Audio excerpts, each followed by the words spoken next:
Hey, how's it going, guys? Today I'm going to be showing you how to replace a rear window regulator in a E46 BMW. It should be the same for all three series. I mean, they all have the same regulators, so it should be the same process. So I'm doing the rear one because I just did the passenger one, and then this one decided to go out. So I'm going to do this one. It's a little bit of a easier process, which is good. It actually comes with instructions, but it's really simple for the rears because there's only 3 bolts and it's just one guide that it goes down on. So it's pretty simplified, at least. I should have did a video on the passenger one, but I got one on the rear one. I didn't really see much videos on this one, so I thought that'd be kind of cool to do one. So what you gotta do first is take these little clips off. I forgot my panel clip tools, so definitely recommend getting one of those, but you can use a flathead or a pick or something. Just be careful because you don't want to mess up the door panel at all, but this is all I really have to work with. So you just kind of have to go in there, pop those guys out. There should be 2 of them. I already got the other one out. You got to take this little trim piece off. So I got a flathead right here. These are all the tools that you'll probably need. You probably won't need all these, but because it's BMW, you're gonna need a Torx. I think this is a T20 Torx. Yeah, you're gonna need this. Maybe a flathead, light, pair of dikes. Sometimes if you can't get the window to go down, you have to cut the little chain that goes up and down. So this will really help to get it out quicker. I just cut the cable out and you're good to go. Because you're not going to be putting it in anyway, so you might as well just cut it out if it's being a pain. A little ratchet, flashlight maybe, ratcheting wrenches like a 10 and an 8. Sometimes, you can't get to certain spots. Maybe a little stubby Phillips, and then here's all my different little sockets, little extension swivel. You don't need all this, it's just what I'm using. But if you buy these on car parts, this is where I bought the regulator for the passenger and the rear. It comes with instructions like this, which is really nice, because regulators can be a pain in the butt because there's a lot of bolts all over the door panel and sometimes you'll take the wrong one off, so this really simplifies it. And here's the new regulator with the motor.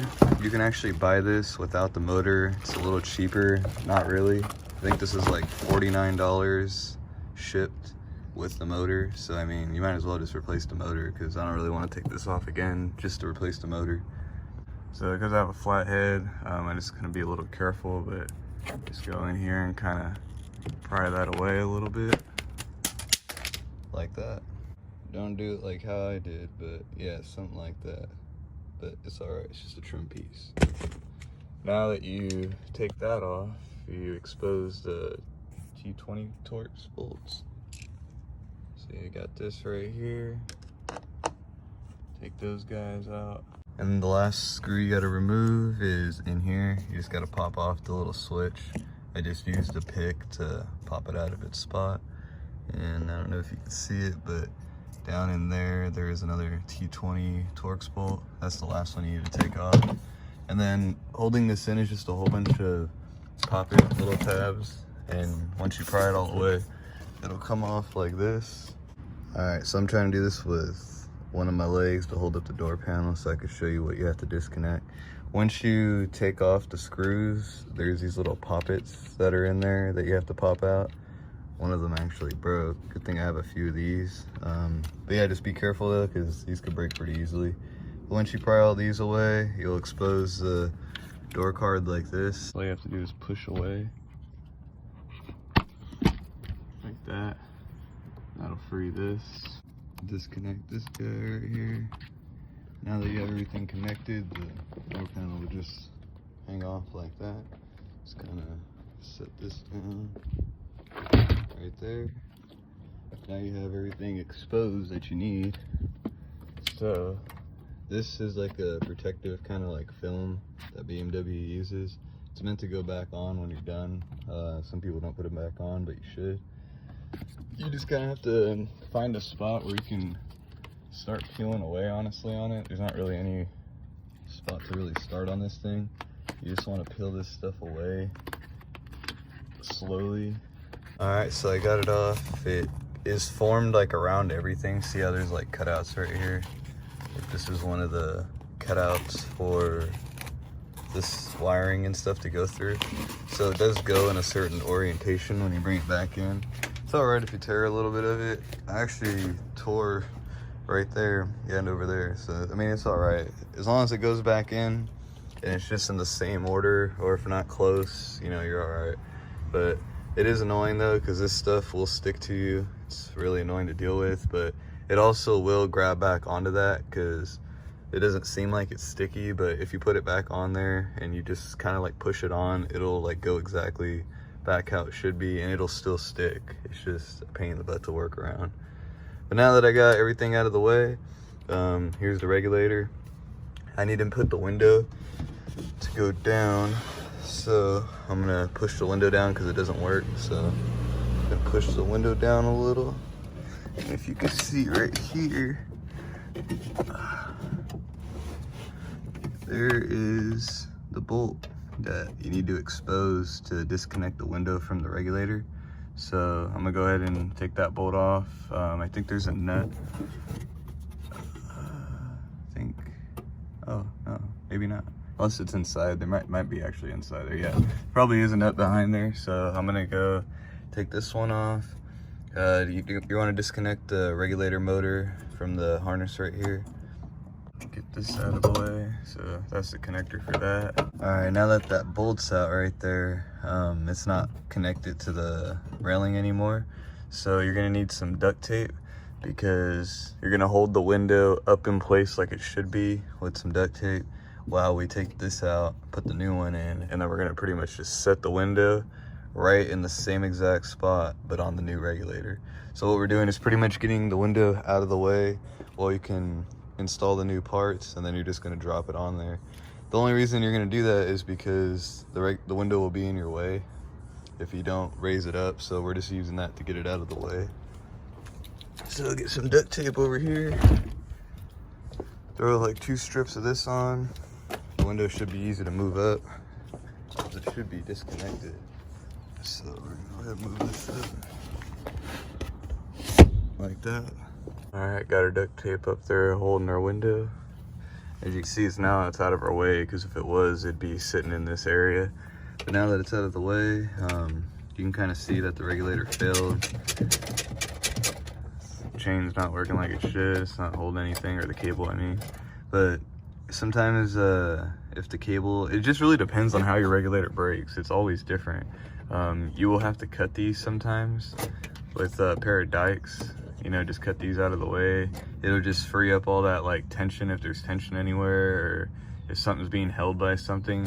Just cut these automatically. It will probably save you, if not give you some room to move around in. But the rear windows are easy because it's just smaller door, smaller window, so it's a little bit easier to work with. This one has 3 bolts right here, right there, and right there, and the motor is coming with it, so I don't think I need to take the motor out. I'm just gonna take it all out as one unit.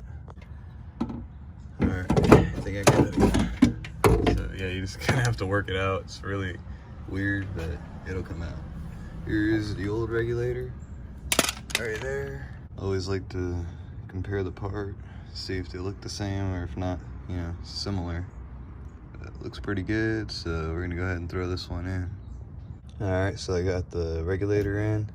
Got that top hole right there lined up, and this bottom one right there. Boom. That hole right there is ready to go in. All right, I think we're good. Now I just got to put all the nuts on. I noticed that for this one, they gave me 3 of these, and the design of this one's a little different. It has the nut to go on for each of these ends, but this one came with the screw, which kind of sucks because that wasn't the design of it, but it's all right. I could fill in a screw right there for that. So that's the only thing when you're buying from like aftermarket companies. I think this was like car parts or something. You know, they might change the design up a little bit. It's not really a big deal, honestly, because these 2 should hold it down perfectly fine, but I'm gonna get a nut for that right there, or a bolt to fill that in, just so there's not that little movement at all. But that's what kind of sucks about buying aftermarket parts. You might not get that OEM, you know, fitment, but it'll do the job. The front one works fine, so it's not really that big of a deal, but just a note to look at that. So now that the regulator's in, the connector here and the connector down there is connected. You need to roll the regulator down, the new one, because it starts at the top. So you need to roll it back to that same spot where we disconnected it. I have it already down to where it needs to be, to where you see this little U-hook right there. You want to roll the regulator down right where that U-hook is exposed, because we're going to set the window right back down right on top of that, and you're going to put that little 8mm screw right back through it again, and that's what's holding the window in place. All right, so I got the window connected back to the little clip that goes up and down. Let's see if it works. Key is on. Come on, let's see. Boom.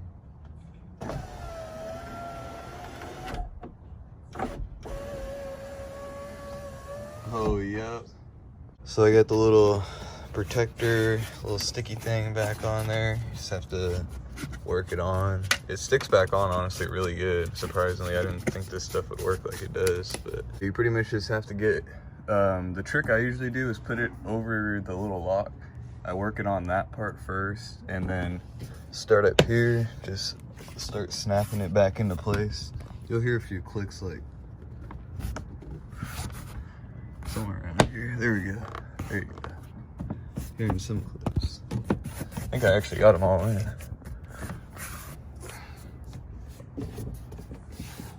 I got the trim piece back on, all the Torx bolts back in. Got the little clip things down here to stick. They want to stick. Got to get this guy in.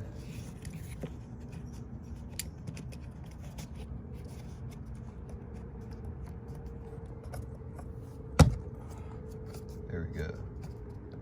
Something like that. All right, so that's pretty much it.